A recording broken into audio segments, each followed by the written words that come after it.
दोस्तों, आज मैं बात करने जा रहा हूँ माजी की खूबसूरत ज़हीन और बावकार अदाकारा जिसने पाकिस्तान फिल्म इंडस्ट्री 1962 में ज्वाइन की और 1997 तक वो एक कामयाब हीरोइन के तौर पर जानी गई। जी हाँ, मैं बात कर रहा हूँ अदाकारा शबनम की। अदाकारा शबनम ने अपनी उम्र के 20 से जायद साल जो है पाकिस्तान फिल्म इंडस्ट्री के नाम किए और 200 से जायद पाकिस्तानी फिल्म इंडस्ट्री में फिल्मों में काम किया। अदाकारा शबनम 17 अगस्त 1942 को ढाका में पैदा हुई। उनका असल नाम जरना बासिक था और उनका तलक बांग्लादेश से था और उनका जो रिलीजियस था या उनका मज़हब था वो हिंदू था। फिल्म स्टार शबनम ने 1958 में बंगाली फिल्म राजदा नीरबो के से अपने फिल्मी सफ़र का आगाज़ किया। शबनम और रोबन घोष की पहली मुलाकात बंगाली फिल्म राजदा नीरबो की शूटिंग के दौरान हुई और यही शबनम की पहली फिल्म थी।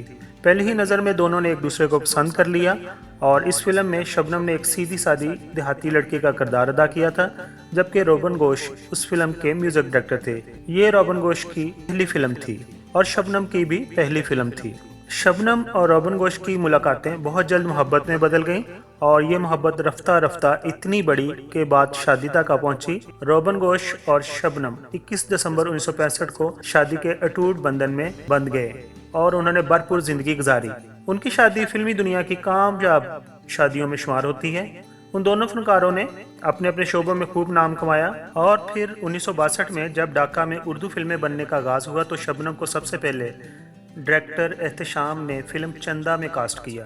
वो इस फिल्म की साइड हीरोइन थी, लेकिन उनकी अदाकारी को इस कदर सराहा गया कि फिर तो उनके पास फिल्मों की लाइन लग गई। शबनम ने पाकिस्तान में तमाम बड़े हीरोज़ के साथ काम किया, जिनमें अदाकार नदीम काबिल ज़िक्र हैं, मोहम्मद अली, शाहिद, वहीद मुराद के अदाकार शबनम ने जो भी फिल्म नदीम के साथ बनाई उसके गीत भी बहुत पॉपुलर हुए, जैसे कि सोना ना चांदी कोई महल तुझको मैं दे सकूंगा और मुझे दिल से ना बुलाना चाहे रोके ये ज़माना, अल्लाह ही अल्लाह किया करो दुख ना किसी को दिया करो। अभी हम बात करते हैं शबनम की चंद मशहूर फिल्मों की। तो उनमें जो उर्दू में थी चंदा, तलाश, समुंदर, आखिरी स्टेशन, अंधलीब, आईना, बंदश, सागर, बेगाना, दर्शन। दर्शन बहुत ही प्यारी फिल्म है। इसमें उनके साथ रहमान है और इसके सॉन्ग भी बहुत प्यारे हैं। मेहंदी हसन ने इसके सॉन्ग गाए हैं। जहाँ तुम वहाँ हम, मैं जिंदा हूँ, शरीके हयात, लाडला, नसीब अपना अपना, नाजनी, कसम उस वक्त की, आसरा, अफशा, चिराग कहाँ रोशनी कहाँ, ये भी फिल्म बहुत प्यारी है। और 1971 में एक फिल्म रिलीज़ हुई थी दोस्ती। दोस्ती के गाने बहुत प्यारे हैं। अगर आप नेट से निकालें दोस्ती के गाने तो बहुत ही ज़बरदस्त हैं। फिर उनकी फिल्म है बंदगी, एहसास, मन की जीत, मेरे हमसफ़र, अमोल, बादल और बिजगराना, नया रास्ता, बानो रानी, दो बदन, इंतज़ार, सावन आया तुम नहीं आए, आबरू, अनाड़ी। अनाड़ी फिल्म भी उनकी नदीम के साथ है। आईना, संगम, अभी तो मैं जवान हूँ, हम दोनों, नहीं अभी नहीं, ये भी फिल्म बहुत ज़बरदस्त है। स्टोरी इसकी ज़रा हटके है। जुएश शेख के साथ उनकी फिल्म थी बीवी हो तो ऐसी, खूबसूरत, नसीब, दीवानगी, दहलीज, ये भी नदीम के साथ है उनकी फिल्में। लाजवाल, लाजवाल फिल्म भी बहुत ही पॉपुलर है। उसमें जुएश शेख हैं, नदीम हैं और इसके सॉन्ग बहुत अच्छे हैं। नाराज़, फैसला, बाजी, रानी बेटी राज करेगी, सज़ा, औलाद की कसम वगैरह शामिल हैं। 1970 और 1971 के दरमियान जब बांग्लादेश में रहने वालों के सर से खून के दरिया गुजर गए, बहुत से लोगों का ख्याल था कि शबनम और उनके शोहर रोबन घोष अपनी जन्मभूमि का रुख इख्तियार करेंगे, लेकिन उन दोनों ने पाकिस्तान से अपना नाता नहीं तोड़ा। शबनम के बूढ़े और बीमार माँ बाप बांग्लादेश में ही थे। वो उनसे मिलने के लिए जाना चाहती थी, लेकिन बांग्लादेश का उनको वीज़ा नहीं मिल रहा था। उनके लिए एनओसी लेना ज़रूरी था और एनओसी लेने के बाद भी तकरीबन उनको 1 से 2 साल लग गए बांग्लादेश जाते हुए। और उस वक़्त वो अपने शोहर रोबन घोष और अपने बेटे रोनी घोष के साथ लाहौर में रहती थी। फरवरी 1978 में एक खबर आई कि उनके घर में डाका पड़ा है और उनके फिल्मी साथी और उनके मदार सब ही उनके इस सदमे की हालत में उनके साथ शामिल थे। शबनम और रोबन घोष ने बांग्लादेश बन जाने के बावजूद पाकिस्तान की शहरियत तर्क नहीं की थी और इसी वजह से पाकिस्तान के लोग जो उनको चाहते थे उनके सामान थे।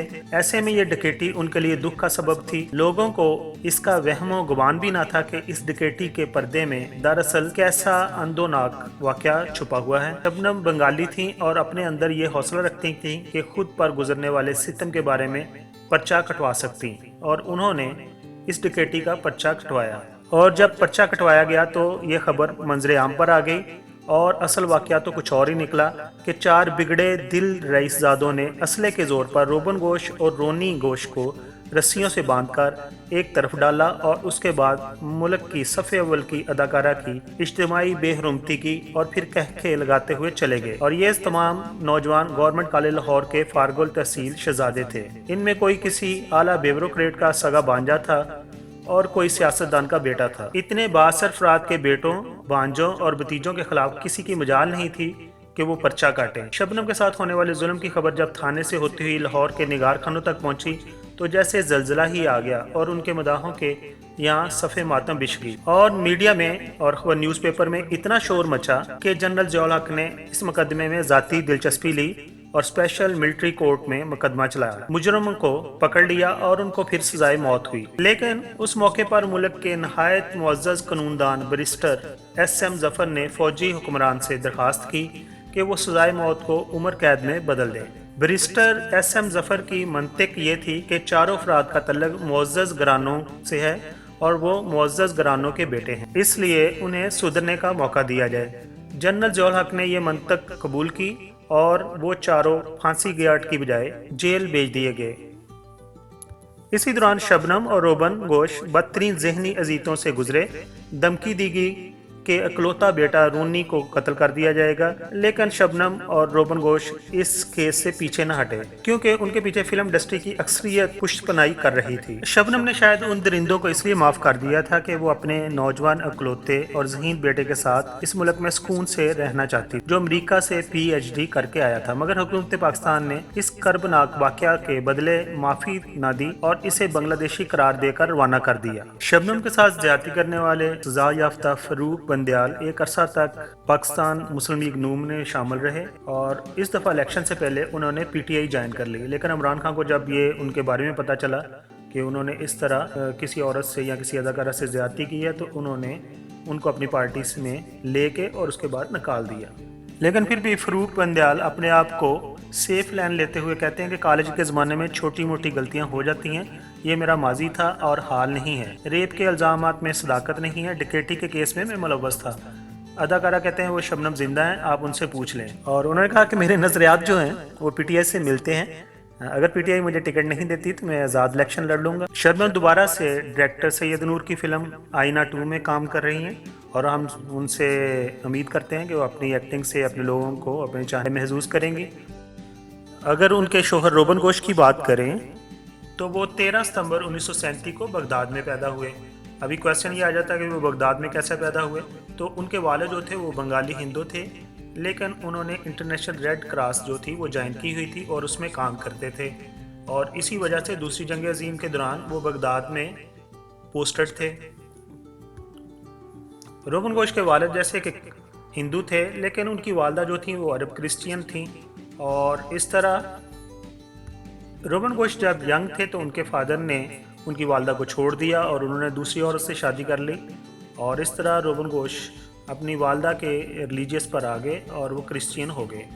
रोबन घोष के जो भाई थे अशोक घोष, वो भी एक फिल्म डायरेक्टर थे और बांग्लादेश में काम करते थे। 2016 को उनकी डेथ हुई जब उनकी उम्र 78 साल थी। और साथ ही एक मैं क्वेश्चन छोड़ते जाता हूँ और आप तमाम दोस्तों की राय चाहूँगा, क्यों इनको माफ़ किया गया? ये कोई मंतक नहीं है कि वो आला घरानों से हैं, शरीफ घरानों से। अगर किसी ने जुर्म किया है तो उसे सज़ा मिलनी चाहिए। जैसा कि आपको मालूम है कि पाकिस्तानी फ़नकारों के बारे में, स्पेशली हमारे लेजेंड के बारे में यूट्यूब पर कोई जामिया इंफॉर्मेशन मौजूद नहीं है, तो मेरी कोशिश है कि पाकिस्तान के जो लेजेंड अदाकार हैं, जो फ़नकार हैं और जो दूसरी शख्सियात हैं जो पॉपुलर हुई हैं, और उन्होंने अपने काम से वतन की खिदमत की है, उनके बारे में इन्फॉर्मेशन को इकट्ठा करूँ, कंसोलिडेट करूँ और उनके बारे में एक वीडियो बनाऊँ। अगर आपको मेरी ये काविश पसंद आई हो तो प्लीज़ मेरे चैनल को सब्सक्राइब कीजिए। आप तमाम दोस्तों का एक बार फिर शुक्रिया।